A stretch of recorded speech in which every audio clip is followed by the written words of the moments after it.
In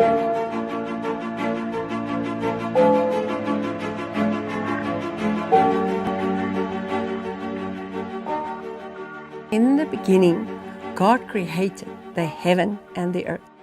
If there's a big bang, this was it. When God said, let there be light, it was a big bang.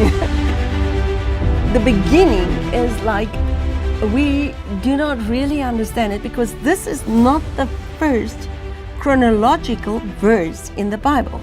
The beginning is a term that we really need to understand because in the natural mind, we have a flat surface with a beginning and an end. And the beginning is, well, like when you were born, and death is, this is the end and everything is over and it's, but in God, God is spirit, God is eternal. There is no beginning and the end. Now, when God says in the book of Revelation, remember, Revelation and Genesis covers the word and enfolds the word, and the spirit overlaps and intersects. And in Revelation, he says, I am the faithful witness, the one who was, who is, and who is to come. So it's literally times being divided. Before the cross, the ministry, and after the cross. So the witness before the cross was the law and the prophets. During the cross was the Father and the Son. After the cross, it's the Spirit and the bride. God says, I am the Alpha and the Omega. I am from eternity to eternity. I'm just forever. And then he goes on and he says, I am the first and the last. I am the beginning and the ending. We need to understand these terms. God does not have a beginning and an ending. He is the beginning and the ending. God is one. So in the natural, where the beginning and ending is 2 points, in the spirit, it's 1 point. So the end is always a new beginning. It circles. It circles. Ezekiel saw it as wheels. It's seasons, times of working. So the beginning and the end is God.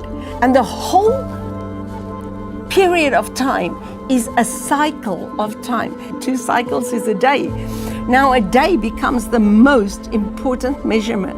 And when God says, in the beginning, God made heaven and earth. Now this word beginning is the word Reshith. It means before time. Now Genesis 1 verse 1 is not the first chronological verse in the Bible. Although it's the first verse in the first chapter of the Bible, it's chronologically not the first verse. John writes in the time of the fullness of time, meaning the middle of time, meaning the climax of the ages. And you know what he does? He takes us right back to the beginning. This is what Revelation does. It takes us right back to the beginning. If you look at the Psalms, Job, all the New Testaments, it always takes you back to the beginning. I love Hebrews where he says, only by faith we can understand that God created. So in other words, he emphasizes the spirit in the word. You have to have the spirit in your heart to even understand these things. This is why people mess up the book of Genesis. It is a spiritual vision given. So the first chronological time was given to John. The book of John wasn't written at that time. The book of John was written after 70 AD when everything was finished and he could look back and he can explain everything. This is why the Gospel of John is so much different than all the other Gospels. Now, if John could look back, how much more can we look back and understand? If they could understand, how much more can you understand? He says, read and understand. Paul says, I want you to understand mysteries in the Word of God. So John comes and he starts, in the beginning was the Word, and the Word was with God, and the Word was God. Now, if you can understand spirit language, it means God was there. Then the Word came out, the Father. And it is the Spirit Word, or the Spirit of the Son. Now he says, if the same Spirit that raised Christ from the dead dwell in you, he'll quicken your mortal body.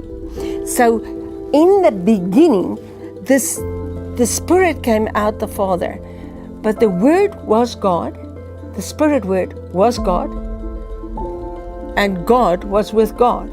Genesis 1:26, let us make, because they were in agreement. There was division, but it was in agreement. So in the natural, division goes for growth, but till a point and then it goes down. But in the spirit, every division is just for growth because it's eternal and undeniable. Out of the spirit word, God said. The spirit hovered over the water. He said, let there be, let there be. So the spirit came out, the Father, and creation came out, the Son. In Genesis 2, he says, God planted a garden eastward in Eden. A garden is an enclosed area. The root word is bride. God is tied to creation. In the beginning, God was with God, and God was in agreement with God. They were not separated, they were in agreement. This is why when Jesus came to the earth and he said, Father, why hast thou forsaken me on the cross? It's the first time that the Father separated from the Spirit, which now indwelled the body of the Son on earth. In John 1:14, he says, this word became flesh and dwelled among us. And we beheld his glory as the glory of the only begotten of the Father, full of grace and full of truth. This same was in the beginning with God, God with God.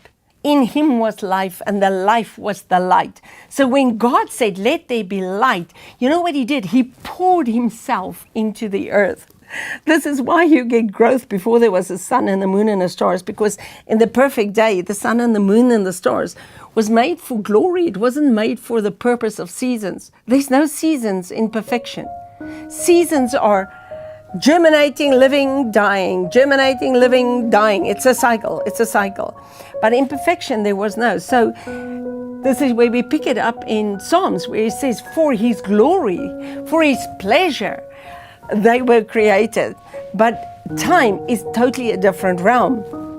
It says, and the light shines into darkness, and darkness comprehended not. And this is the purpose of creation, to drive darkness out.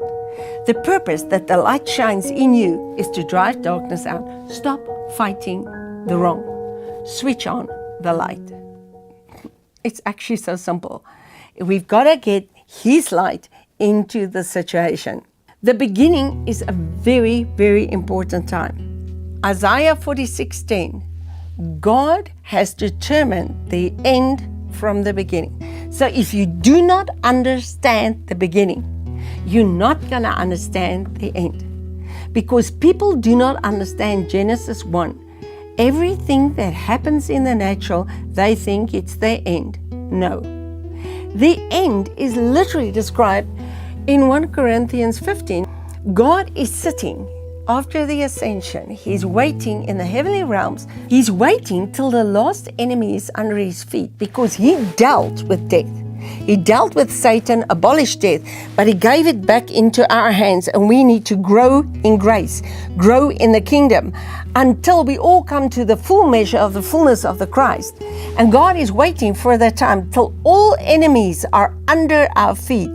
He says, then comes the end, and the kingdom will be given over to the Father. So the end is when death has no more say on the earth, because he says, death, where is your sting? For death is swallowed up by life.